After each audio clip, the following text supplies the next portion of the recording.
So, we all know that the Godzilla PS4 game was a pretty fun game, and I myself am a big fan of Godzilla, so I of course jumped at the opportunity to make a theory on the series, and this game is actually one of my favorites, so I'm very happy to be making this video. Anyway, that's all for the introduction. On to the video. So, this game's story is kind of laid out for you in some ways, like the fact that Godzilla appeared in 1954, and now he's back in 2014, which is the modern day for this story. But the events in between Godzilla's return and him becoming burning and getting thrown in the ocean by Kiryu are kind of iffy. I mean, we know that he probably fights all the monsters and goes through all the locations, but which monsters did he fight where? What order did he do all this? And how big are the monsters? Well, that's what this video plans to answer. Each area would have its own name. The area where you start out will be the starting area. The area with the radio towers near the ocean would be the radio center. The area with the mountains is, of course, the mountain area. The area which looks like a miniature city, having a lot of shorter buildings, and seemingly possibly the Tokyo Tower, or some other tower in the middle, would be the small city. The city which takes place at night, and has the building that Mothra's cocoon is attached to, would be the Mothra City. Then there would be the big city, which has a day and night one of it, where you fight the Super X's 1, 2, and 3, and also the city with the Godzilla Hotel, and the large building with purple spotlights and a football stadium. And the final area here would be the Ferris wheel area, called the Ferris Wheel City. And as a little side note, I forgot to mention the airport, which is the airport. So anyway, on to the story.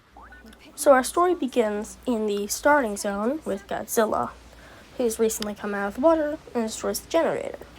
He then moves on to the radio center, where, judging by the monster's intros, we can tell that Batra, Gigan, and Mechagodzilla 1 are fought here.